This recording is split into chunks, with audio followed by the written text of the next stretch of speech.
What is up, all of you beautiful people, and welcome back to the No Name Baseball Podcast with myself, Robert Donaldson, who you can follow on Twitter at RobDFB. And I'm of course, joined by the one and only Adam Rosenberg, who you can follow on Twitter at Hey Rosenberg. And we have a fun show for y'all because obviously, I don't know if you guys have been paying attention to baseball lately. I'd imagine you probably are, considering there's nothing else going on. It's a trade deadline, and it really has been. It was not as firework heavy as it could have been. There were certainly some guys who we thought were going to get moved who didn't end up getting moved, and some stars who were maybe on the outside of getting moved who just didn't end up getting moved.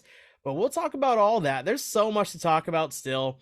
This is a very tight race in both the AL and the NL for wild card spots, divisions.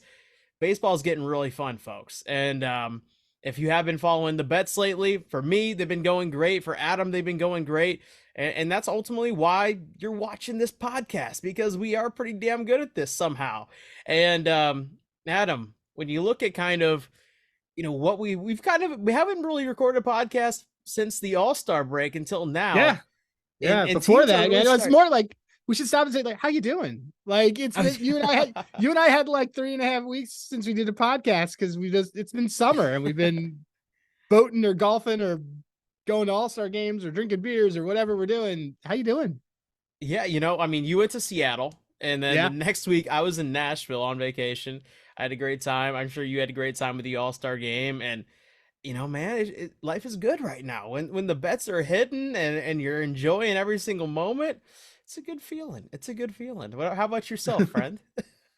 Good. I wish I as the half of our podcast duo that has children, I wish that my children would sleep more, which has been a little bit of a pain for the last, I don't know, 2 weeks, but no, things are good. We're and I was, I'm right now kind of in this moment where got a lot of futures that I put before the season that look really good. Like anytime I have a Acuna at a very good number for MVP, and anytime that you can see your guy versus the field is now the bet, you're in pretty good shape. So things are looking good on that end, and I'm kind of trying to basically changing a lot of my strategy, which I think we'll be able to talk about with folks on what to look at. But my Phillies just came back and beat the Marlins. They are still on pace to go under their win total, which I care about, but they're also on pace to make the playoffs. So it's sort of the perfect middle for me. But other than that, man, things are good. Things are pretty good. Yeah, and things have not been good in terms of my baseball fandom. Obviously, I'm a Cardinals fan. This is all I really want to talk about, other than the trades that they made today, because this team is so forgettable and disappointing and awful and just a ruiner of happiness. And it is what it is. I kind of came to grips with that over a month ago. So seeing them in dead last in the NL Central, you heard that right, folks. Dead last. The Pirates are ahead of them. The Reds are ahead of them. The Reds are spearheading the division right now. It's an interesting spot, but forget that. Let's talk about the fun stuff. And that's all these players that have gone to new teams. There's 100 different angles we could play here, and we are not going to talk about every single trade. And also, what I don't want to make this is a talk about, oh, well, this team got so many prospects. Let's talk about the future, because who really knows? Some of these prospects are going to slot in a top 10 in an organization on paper, and then they might be forgettable a year from now. They might be in the MLB this season, but until they actually are, who really knows? Let's talk about the players who are tangible, going to be helping teams and make a playoff run, or just help teams kind of potentially, compete down the stretch here and just be exciting. I'm going to throw it to you, man. Give me one trade that just stands out to you as something that I really like that trade. That was a good move to, help bolster your roster. Not to dig into wounds. I like Jack Flaherty for the O's. As you know, I'm like, so half my family's from there. I've always been an O's fan. O's and Phillies are my teams.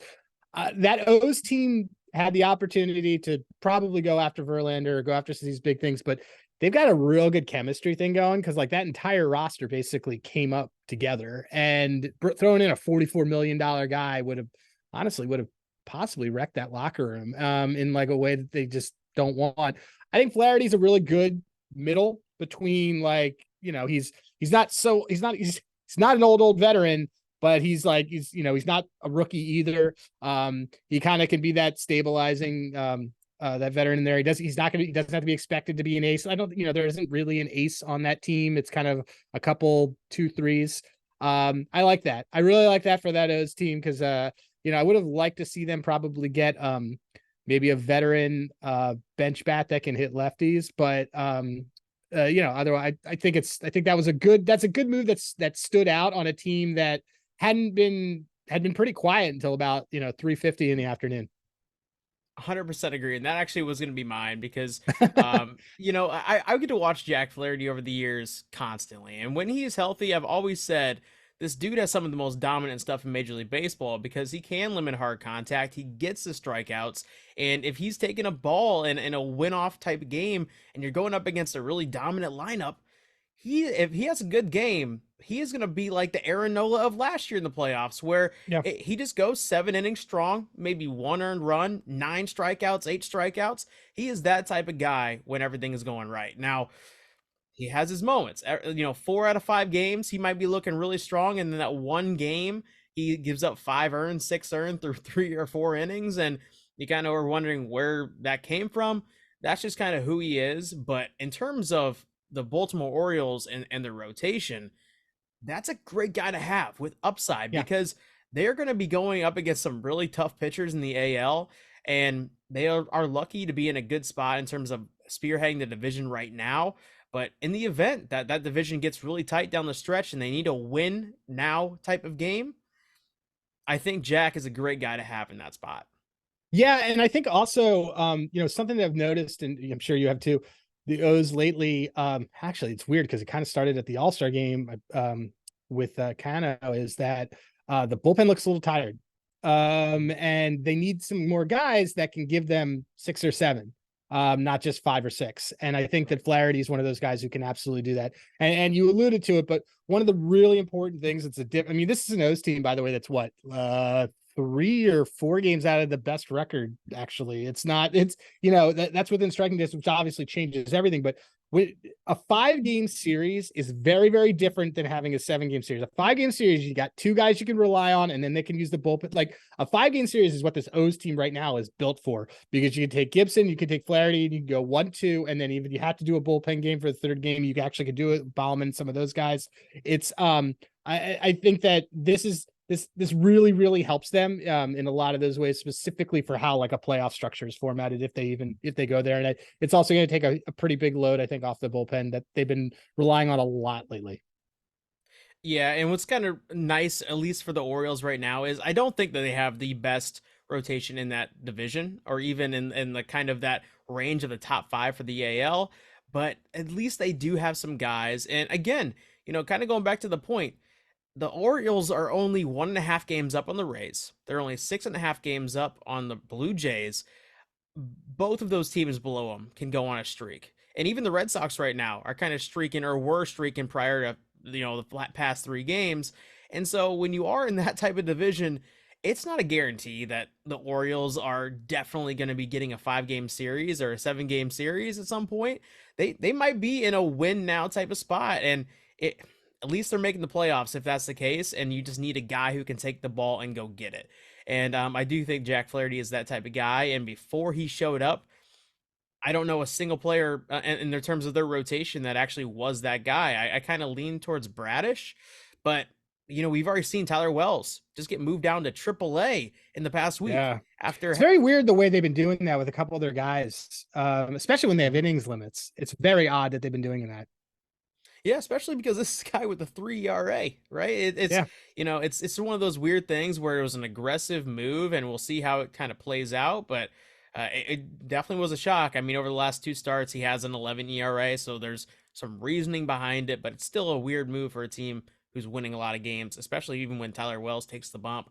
But in terms of just kind of what I think was a great trade, um, Justin Verlander. I mean, it's the obvious one, Yeah. but when you're only giving up prospects and you're not giving up any major league contributors right away, and you're getting a guy who right now has 2 years of control left, who is pitching like he's the best pitcher in baseball again, finally, after a slower start to the season. You're talking about the Astros being, I think, the clear favorite out of the NL again, or AL rather again, because I just really think I believe in their bats right now. They have a lot of guys throughout that lineup that are really showing out, whether it's Pena, McCormick, Bregman, guys at the bottom who you don't necessarily consider like a Jordan or Altuve or Kyle Tucker. They have a full range of a lineup right now. And now you're talking about 6 starters in that mix when Urquidy comes back, where they can come at you again. I mean, this is the exact same pretty much look Yep. that we saw last year from them, and they won the World Series. So I really do buy this Astros team. I think if you can find some decent prices on them, not only to win the division, because obviously they're behind the Rangers right now, but to also win a World Series or make a World Series, if you can get some decent plus money there, definitely an avenue to consider, in my opinion. Yeah, and we talked about it with the AL West, not the last pod, but pod for that, of like, who's something that we would look at is probably going to buy, and they'll do things. We said, if the Angels were serious about keeping Ohtani, then they'll make some moves and they'll do some of that stuff. I don't. Well, I mean, I think a lot. First of all, I think the bat moves were fantastic for them. The pitching moves are fine. They're not. I don't think the pitching moves are actually addressing what the big problem is. I think you and I would probably agree that their bullpen is probably the bigger problem than some of their front end starters, that they're consistently getting some good starts from people. But look, they made statements on that in that division, so you could end up getting 3 teams that are going in there. But look, the Rangers had really one job while Yordan Alvarez was out, and it was not let the Astros back in it, and they let the Astros back in it. And I think that Verlander is perfect to come back to that team. You mentioned Chas McCormick and some of these guys, but like, look, Jake Myers, I mean, Maldonado, like Malvan, that team. It's funny because we talk about the Rangers having depth. That Astros team's got depth across the board. So, and they're getting healthier. So it's look, I think that was a big time move. That impressed me a lot more than the Rangers effectively redoing their entire rotation with a bunch of guys that they acquired. Yeah, and what's kind of interesting about the Rangers, and this has been my stance on them for a while. I think it's been kind of your stance as well, but I won't speak for you because I don't know for sure. With the Rangers, I just never bought the rotation being Yeah. as good as it performed in the first Yeah. half. And so when you're looking at a regression candidate and you look at that offense and how they performed in the first half on offense, is that sustainable? Maybe. I mean, they do have some really good pieces in that lineup. It feels like a deep lineup, and they haven't really tailed off super hard yet. But when it comes down the stretch and they're really relying on the rotation, maybe more than what they were in the first half, because that offense takes just a minor dip. I, I look at the Angels in that division, and I don't necessarily love their rotation either. But when they're getting back potentially Mike Trout, Brandon Drury, they added CJ Crone and Randall Grichuk, and they have obviously Shohei Ohtani, who's going to hit bombs the rest of his life that he plays in the Major League Baseball. And guys like Mickey Moniak are swinging a hot bat, and other Hunter Renfroe. I mean, I wouldn't be surprised that over this span to October, if the Angels are the better hitting lineup against the Rangers in Yeah. terms of just those Rangers lineup going up against each other. And if that's the case, I mean, just look at the standings, folks. The Angels are 4.5 Four back and a of the half. Rangers right now. 7-3 in their last 10. I mean, and that's without all these guys that offer the pitch protection that you would have had, that they were acquired for. And I mean, that lineup should have been untouchable from a betting perspective when Trout went out, because he was effectively, and then what happened? Everybody started stepping up. I think that you're absolutely right. I agree with you on the Rangers. I also think that the rotation is a little lefty heavy for me. And I do like lefties, but it's which when you have, I believe sometimes they even go with like three guys that are left-handed in a row, which affects how fielding works. It affects a whole bunch of things within the lineup. I'm not a big fan of it, but yeah, the big thing I noticed at the Rangers though is have you noticed Josh Young's tail off after Seager went out is sort of like that middle of the order that was mashing going into the All-Star game has been very quiet in the last couple of weeks, especially since that injury. So, And something that's crazy too, if you are a believer in the Angels like I am, and also let's give them credit for laying their balls on the table and saying, Yeah. let's go get this freaking thing. I hate it when GMs play scared. I mean, let's roast right now Miami, Arizona, teams that are in the mix and have been in the mix all season. And just because of a recent cold spell, they're just like, let's kind of be partial buyers and then sit on the fence with our current roster. Yeah, I have some news flash for you guys. They aren't going to be making the playoffs, those two teams. I'll lay that on the table right now, too. I'm so embarrassed for their fans, for that organization, because that's such a horrible look to be in the mix all year, have an inspiring roster, and then just to do nothing with it. It's kind of, it makes me upset as a baseball fan because, we see these teams just kind of content with where they're sitting. And then you look at the team like the Angels. And they said, let's go get our guys. Oh, we're not in the best spot right now. And even if you look at the DraftKings, just future odds on them to win the AL West, the Seattle Mariners, Rangers, and Astros are all ahead of them. And the Angels are plus 1,800 and the Mariners are plus 1,100. Make that make sense to me. That just feels like a That wrong doesn't. line. That's very wrong. Go grab the Angels right now. I actually placed it before this show started when I saw that line because I would put a money on right now the Angels having a better record from here on out than the Rangers. I really Yeah. would. Oh, And I would take that absolutely. plus money. Yeah. I took the Angels the other day.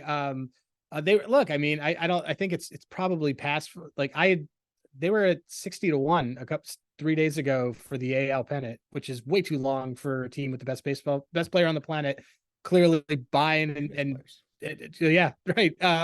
So I grabbed that. Now that I know that I had them at that original number for them to win the division. It's right around, I had them preseason around 10-1, 11-1. So, yeah, they're probably going to surpass them. It's just, I was just scanning through some of the trades. It looks like the guys that, for who the Rangers acquired, then they acquired Austin Hedges. So I guess they now have 3 catchers. I don't you didn't mention them, but I don't totally know what the Padres were doing. They essentially, they acquired Barlow, who's essentially just hater. Also, it's some really weird kind of moves. Like you mentioned it with Miami. I guess Miami is really, really committed to being able to hit left-handed pitching. I think actually getting rid of Gene Segura was not a good move on their part, but that guy actually is the perfect Cleveland Guardian. But like Cleveland fans are gonna love that guy. He's just fantastic. But some of his moves are weird. The Yankees are the Yankees. That's but I think that it'd be hard to well, actually, let's ask, what do you think about the Dodgers? Because we kind of thought that there's going to be some rumors of them getting Arenado, or they obviously got Lance Lynn. Wouldn't call that splashy, but obviously it's a name. They made their moves here and there. Do you think that they kind of did enough to sort of do what they needed to do on the pitching end, which I think we can both agree has been sort of their weakness, but has been stabilizing lately?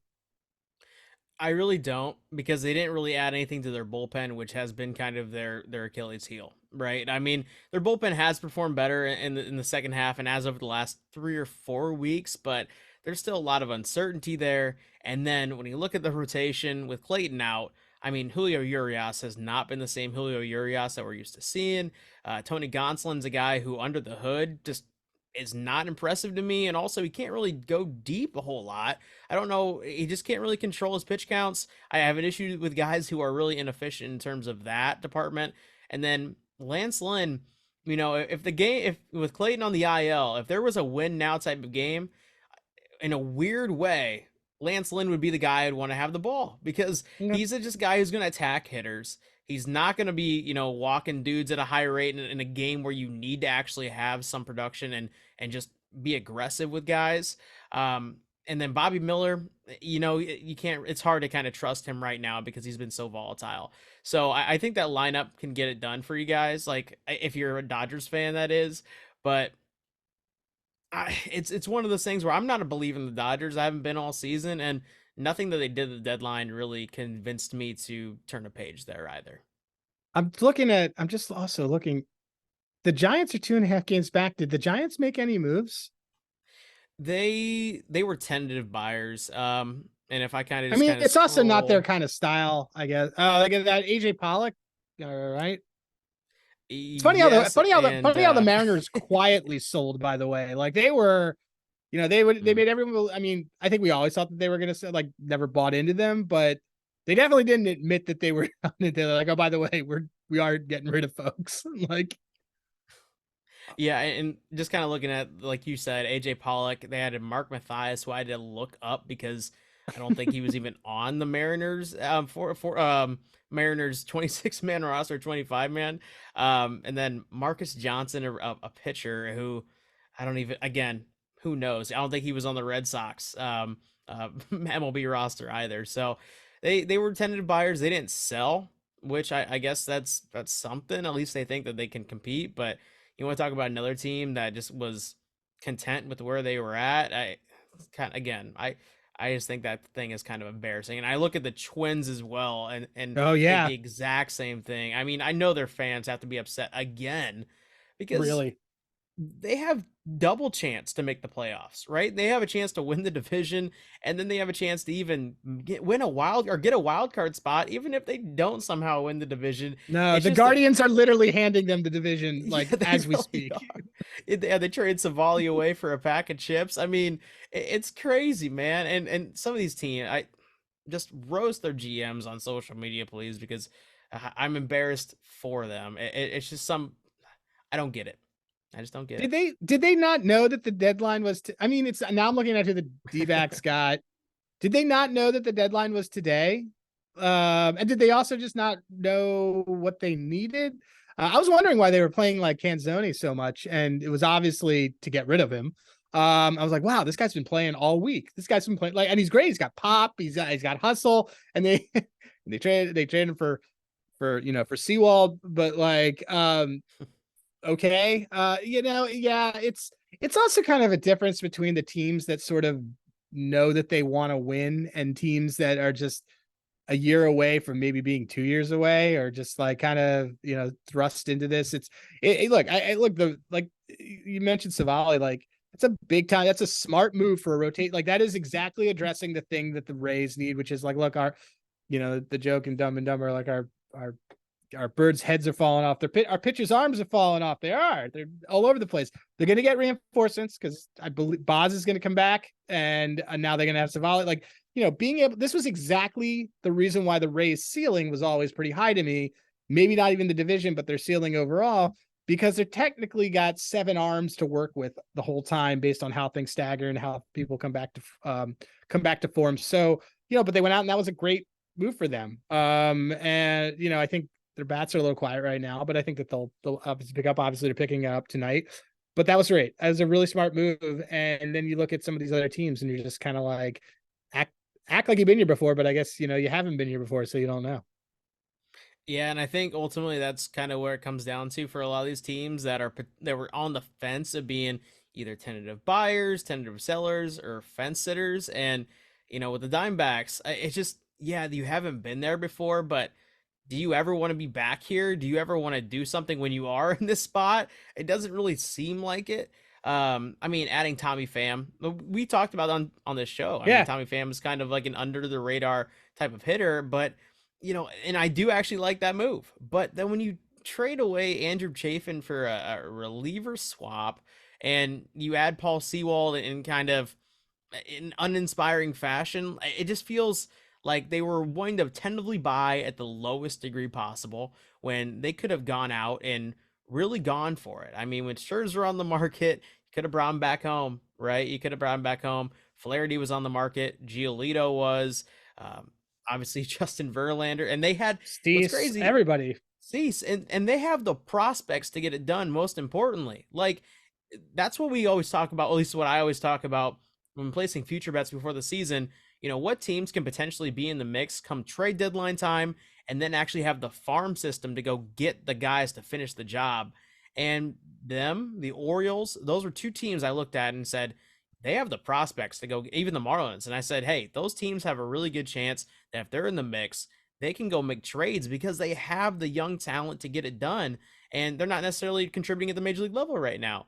Well, the Orioles did it, and the Marlins and D-backs said, we're going to be tentatively buying at the lowest possible degree, and it's upsetting. Yeah, I said if I was a fan of them, it's yeah. So I mean, look, I think we kind of established like who are the winners, who are the losers. What would you say is it like, you know, do you have what changes in your betting approach now that you've seen who sold and who was a buyer? Because from my end, it I think it's hard for teams. Teams don't really tank.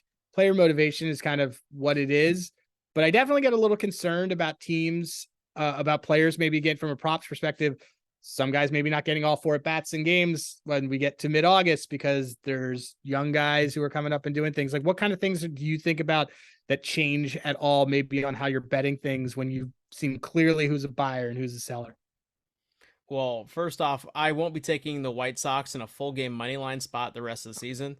I mean, they traded away Joe Kelly, Kenyon Middleton, and also Ronaldo Lopez in just one foul swoop and knocked out their entire bullpen. So, if you want to talk about just angles that make sense, look at the teams that traded away their bullpen talent. Because as we know, as baseball fans, bullpen talent is few and far between. And now you have the contenders who are hoarding it all, and you have the teams who are the middle of the pack, bottom of the pack, and they absolutely depleted all their good relievers.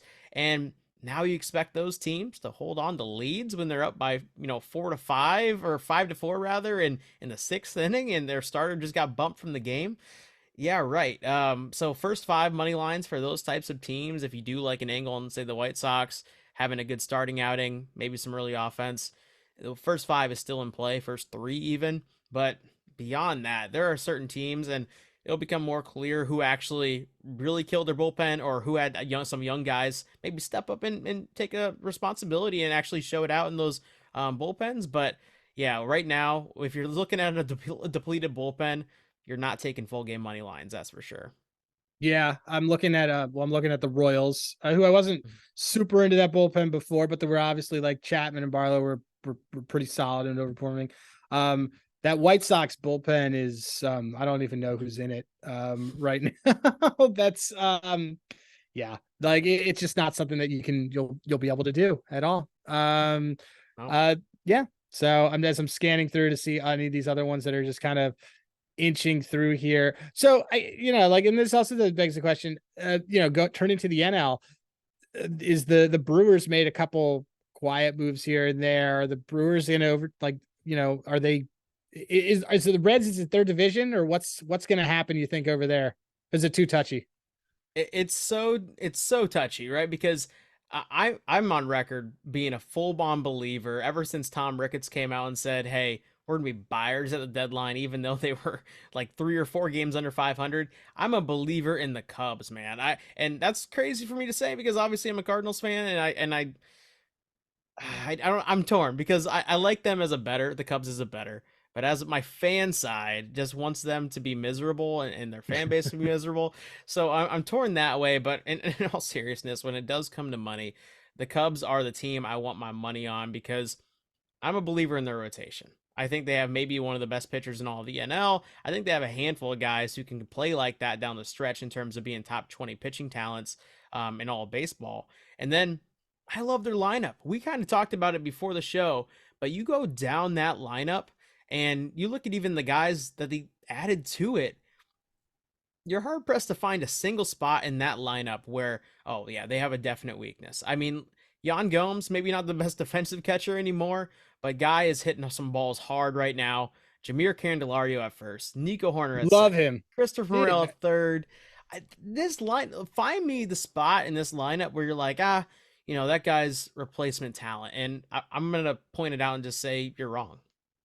I mean, Candy can play. Candy doesn't have to play every day, which makes him perfect. He switch hits, can play first, he can play third.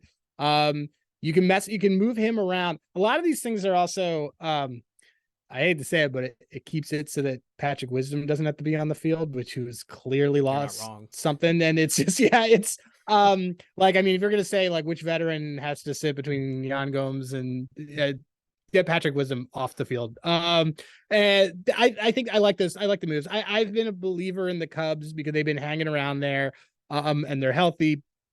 I'm glad that I'm glad they didn't sell Stroman for pennies on the dollar. I know he's having a little bit of a rough stretch right now, but you know, that's the thing about that rotation is that when Steele was coming down, someone else was coming up. They're kind of things are sort of moving around for them. I think Hendricks has rebounded a little bit over the last couple days, last couple starts. I like the professors there. Like I like that team. I like that team a lot. I think that again they didn't really have to jeopardize the future. And then most of the guys that they're kind of relying on, they're going to say, look, we got a core group of guys. We're going to, some of these guys are going to be free agents at the end of the year. Let's see what we got and kind of shore up a couple areas and go from there. And I like what they did. Yeah, especially when you're coming off of when was the fire sale? 2 years ago when they sold Chris Bryant, Anthony Rizzo, Javi Baez. 2 years. Yeah. It was like the 2019. It was like, yeah, 2019 probably would have been it. Yeah, and that was such a crazy trade deadline because they really didn't like Didn't get try to anything. even yeah they didn't really well also they did get Christopher Morel who now we're They got showing Chris a lot Morel, of who we love love. Yeah. to. But ultimately like they didn't probably extract as much value as people thought out of those three guys especially. And now you look at this lineup or this season rather, and they went for it and they got it done. I mean, they've added Seiya Suzuki in the past couple years. They added Cody Bellinger this offseason. They just added Jamir Candelario, Jan Gomes, Dansby Swanson, and Marcus Stroman. And now, like, I, I hate to say it, but like, kudos to the Cubs, man, because this is another team that they're five back and they're kind of distancing themselves from a wild card spot as well. But man, that is just a confident place, and we believe in our roster. We can make a run. We've seen how the NL Central has worked in past years with it being so incredibly volatile, and it feels like every single season, the NL Central is just stacked at the end of it in terms of just being tight down to the line, just fun baseball in October and or September rather. And man, I'm bought into the Cubs. Place your futures now. This is a team that I think will make the playoffs, and when they're in the playoffs, I think they can kind of go on a Phillies type run that the Phillies did last year as well. Yeah, they remind me of them a lot. As I'm looking at it, who are you surprised on anybody who didn't get moved? Edward Like for Rodriguez. me, Eduardo Rodriguez. well, did you? I mean, have they talked about what the reason is? Because if Yeah. is it because he wasn't going to start? No, no. So the reason Eduardo Rodriguez didn't get moved is there was an agreement made with the Dodgers actually, Right, right. and he has a 10-team no trade clause on his contract. The Dodgers were part of that 10-team no trade clause, and he refused to waive it because he has family on the East Coast. Now, this is verbatim what he said, and He so doesn't pitch on the East Coast. He he pitches doesn't on the pitch on the East. on the East Coast. But I don't want to go to a first place team. And I don't know if this is just Twitter speculation or what. I was hoping it was something um, super petty. I was hoping it was like, oh, they're gonna make me be a middle reliever or something like that. That's just and what's hilarious too is, and I don't know if it's Twitter speculation or what, but people are saying that his family lives in Florida. So God. he's like about as furthest north as you can get away from Florida, unless you're going all the way up to Toronto. And like, I guess Detroit is now the East Coast, so I guess they're gonna be waving Biggie flags out there and praising Jay-Z and being fans of the New York Nets, or Brooklyn Nets rather, or the New York Knicks because the Pistons suck now. Who knows? But apparently Detroit is now the East Coast.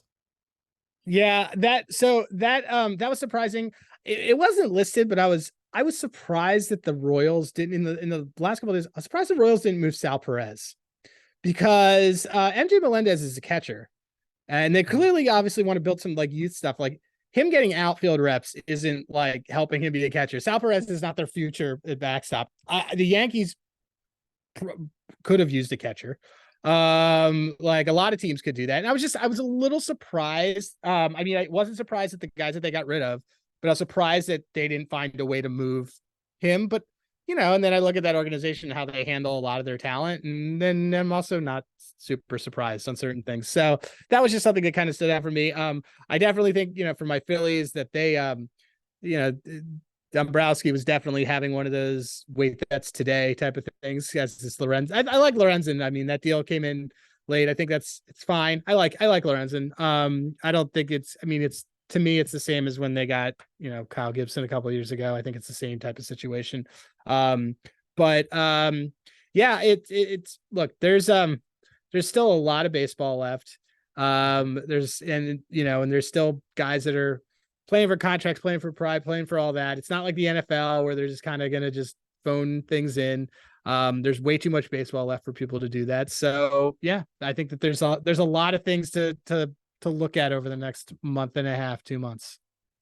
Yeah, and let's talk about a team who wasn't a big buyer, wasn't even a seller, but truly just like a fence sitter. And this team is going to infuriate a lot of people, and from their decision making. And I think you kind of know where I'm going with this, but I'm talking about the New York Yankees. Talked about them on so many pods in this last week. It's And just you it's know what? nuts. It's really just kind of viewership bait because I mean the Yankees are the most popular team in baseball. We all know that, and they're also they have a very passionate fan base. I was listening to actually a Twitter Spaces the other day with a bunch of Yankees fans, and they were just ready to throw themselves off a cliff. Um, Brian Cashman hate, a lot of Aaron Boone hate, and just a lot of Anthony Rizzo angst. That's kind of the vibe that the Yankees fan base is giving off right now, and obviously they only added Kenyon Middleton, and I think one other Oh, player. Spencer Howard, former Philly Spencer Oh Howard. yeah, yeah, There was a lot of Spencer fanfare when Howard. Spencer Howard was brought up, man. And then he was actually part of that Kyle Gibson trade a couple of years ago. Spencer Howard is not very good. Spencer Howard is a Say what you middle want to relief say. guy. Yeah, he's no Spencer Howard is not very good. He's Dog shit. I thought he had like at one point I thought he had good stuff, but he got hurt. He's one of those guys that's just been up and down, and he's really carved out a unique niche as the third option if your starter gets shelled to pick up 3 innings and pitch in the middle. Or you know what he is? He's the guy you go to when the game has a rain delay and you're in an inopportune situation. You're like, you know what? We're gonna punt this game anyway. Get in here, Spence. But yeah, the Yankees made that move. Look, and it's funny because like the thing is, and we keep saying it, like you said it. I quoted you when I was on Greg Peterson's podcast. Yankees have the worst lineup in baseball when Aaron Judge is not in there. You'd think that they would kind of change something around that when Jake Bauer's been giving them life the last couple of days, but they don't move. That lineup's just terrible. And if you're really going to make moves, I mean, look, some of your pitching, the Yankees bullpen's actually been pretty good the last couple weeks. You could probably work some mechanics and figure some things out with your pitchers, but like that batting lineup is just horrid, and they didn't do anything to fix it. Yeah, and when you look at the guys who under the hood maybe are just on the cusp of breaking out, and you're trying to find a Yankee, listen, there are a couple guys, but it's definitely not the guys you're thinking of. I mean, it's guys like Anthony Volpe and Harrison Bader, and I'm sorry, but if you're relying on either one of those to really carry or be the spark plug to your offense, oh my gosh, you are in a bad spot. And like Gleyber Torres has been whatever this season. Really a down year for him offensively. Aaron Judge has obviously been hurt, but Giancarlo Stanton as well is now like potentially DFA worthy, or like in terms of just how he's Yeah, performing. dude, Anthony It, Rizzo is DFA worthy. Anthony Rizzo hasn't had like I joked about this with Greg, but Anthony Rizzo had a hard hit ball last night. It's probably the hardest hit ball he's had since April. I mean, oh, that team is just.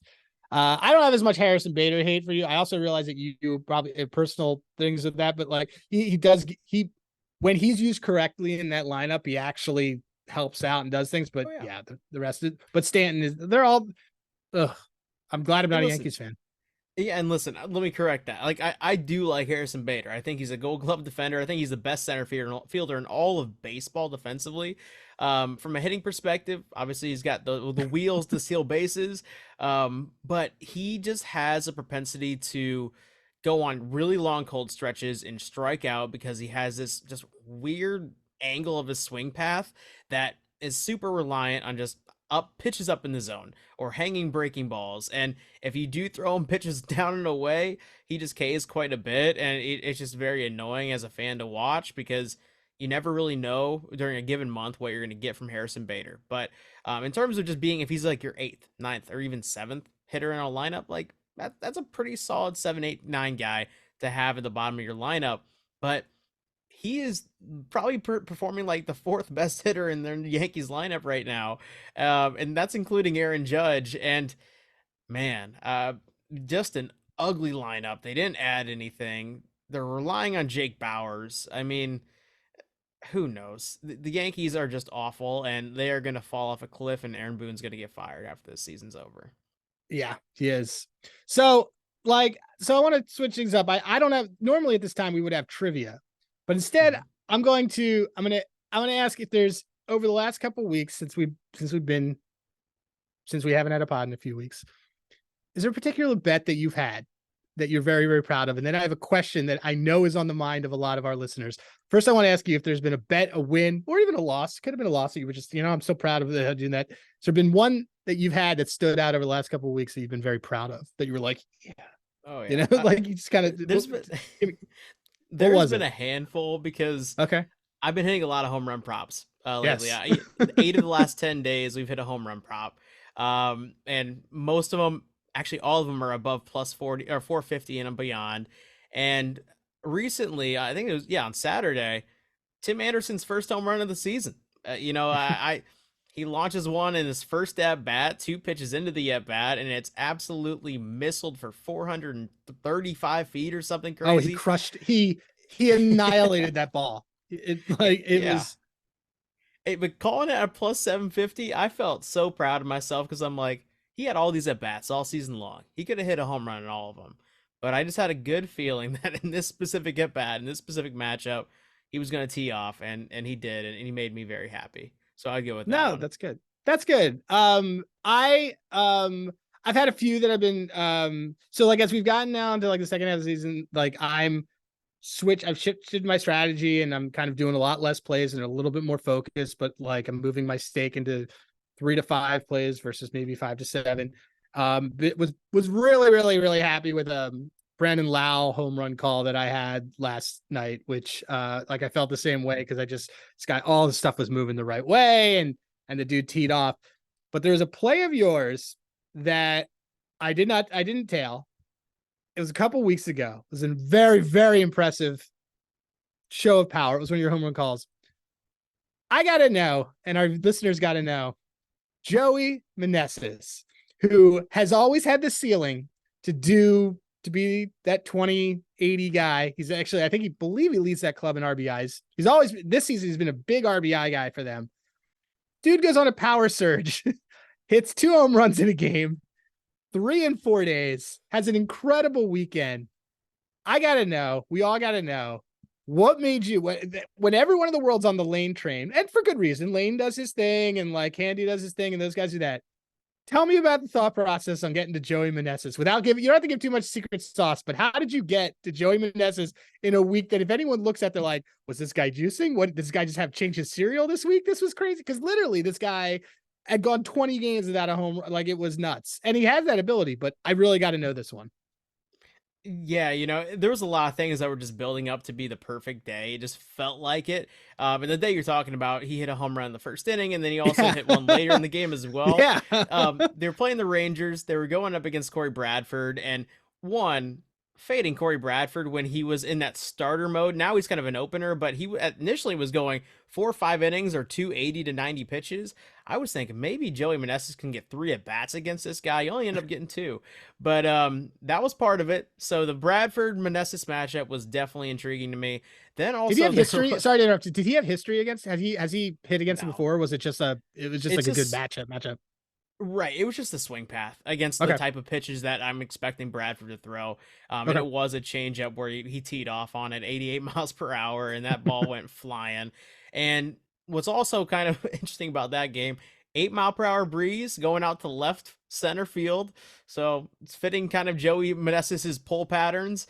And then on top of all that, I thought, you know what? Well, and even if Meneses doesn't hit a home run off Corey Bradford. I don't think that Bradford's going to be long for this game, and the Rangers bullpen sucks, especially if they are down in this game. And I'm expecting to see not the top line bullpen guys for the Rangers, and so it was just kind of a surge of a lot of different things. Meneses had been stinging the ball like crazy the past 10 without a home run, so that fit my measurements as well, and it just felt like the perfect time. And yeah, obviously Meneses hits 2 home runs in that game, and then another home run the next day, which I I wouldn't have bet. I kind of liked it regardless, but it just wasn't going to be on my radar with that day. But yeah, Joey Meneses came through for me, and I appreciate his service. Yeah, he's actually kind of like woke up a little bit since then. Not that I'm running to bet the Nationals, especially now that Candy's not over there. It's a very, very different. That's a really important guy who doesn't strike out a lot out of their lineup, which by the way is something that for people to look at when guys get traded that don't strike out a lot. It changes kind of the pattern within the whole lineup. But yeah, after that, I actually started looking at Joey Meneses again. I'm like, wow, I'm like, maybe he'll do it. But the whole, like the whole beginning of the season, he constantly would have like a, plus EV numbers because he's capable of doing that. And then that was the one. And I was just like, where did this come from? And he had Joey Meneses between, I believe it was a Thursday through Sunday, had a very, very good weekend. Did not necessarily disappear after that, but it was one of those calls that I watched you make that I was like, this is freaking awesome. I gotta know where this game. Like I was talking to Nats fans, and they're like, he's on Joey Meneses, and I'm like, he's on Joey Meneses. That's he's got a system. So no, it's like there's a lot of guys who've been hitting kind of things on systems for me tonight. Some guys who I liked who were hitting some numbers. There's still some game left. I really like Jaron Duran, so we'll see what happens. He hit Julio robbed him of a double, but there's like certain guys are getting in their swing patterns and you can see it. And like, then there's certain guys that are just kind of, the Joey Gallos who are just kind of like, I'm ready. You could tell soft contact, soft contact, soft contact, soft contact. I'm ready to be lifted from this game.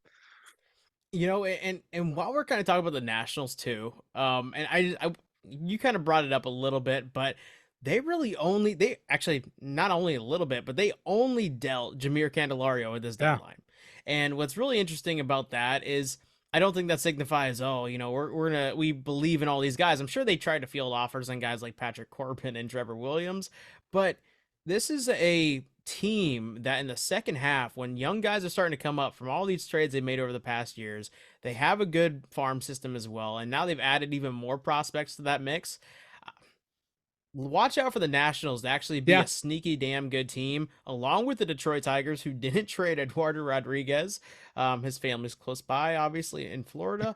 But no, I mean, some of these teams, like the Rockies were a fire sale. That team's going to fall off a cliff. I think the Rockies are the worst. The Rockies are the worst team in baseball to me. I mean, the Yankees are the worst lineup. The Rockies are the worst team in baseball, in my opinion. 100% agree because their pitching is so awful. And when you also look at the White Sox, that was a fire sale as well in a certain sense. And when you look at the Washington Nationals, that's a team that right now they're going to be carrying a lot of underdog lines, obviously, because this team is not impressive. And Josiah Gray is their number one starter in that rotation. But even he is getting, plus 120, plus 130 type of lines. And what a lot of people don't understand is over the past 15, 20 games, this is a top 10 offense in all of baseball. So if they can get a good outing, say 6 innings, 3 or 4 earned from a Josiah Gray, Patrick Corbin, Trevor Williams, or Mackenzie Gore, this is a team that's going to win a lot of games in the second half. Yep. And they're going to be against teams like the Marlins, who were sitting on their hands during this deadline and just kind of making tentative buys. And I'm going to be all for the Nationals value the rest of the way. Yeah, I completely agree. And I mean, Nats have been a great team to bet on the first half of the season because none of those players ever got the memo that they were tanking. They also don't strike out a lot. They don't walk a lot, but they don't strike out a lot, which they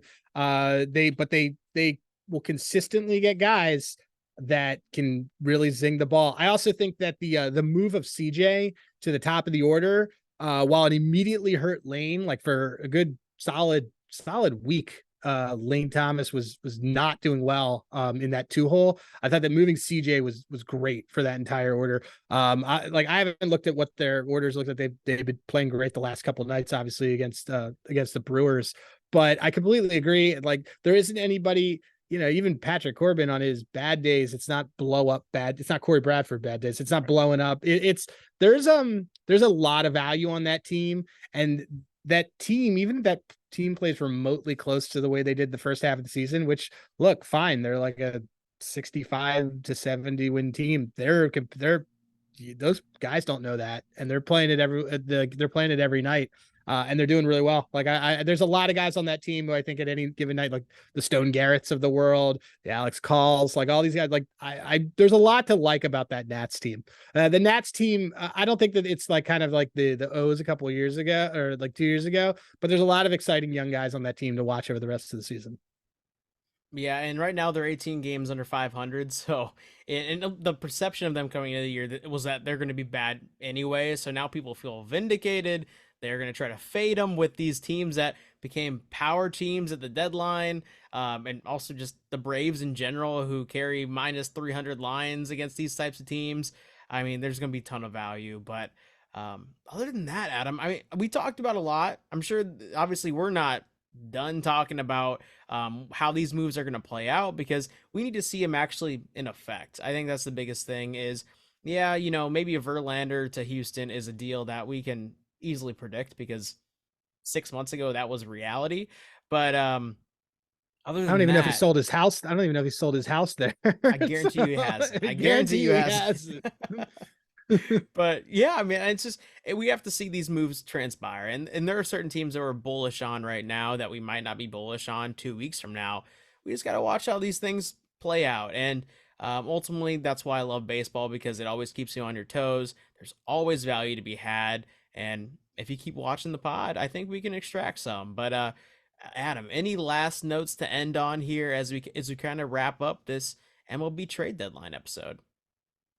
We promise we won't go 3 weeks without a pod again, guys. We just we had our own dog days of summer, and we just were traveling and stuff, but we'll be here for the rest of this, and it'll pick up, because we'll probably, the weather will change, all sorts of things, so we'll stay inside. But no, I think it's gonna be exciting to see how things kind of turn over the next couple weeks, and really then you start getting that top teams starting to move, like, and make their moves away. So this is going to be a lot of fun.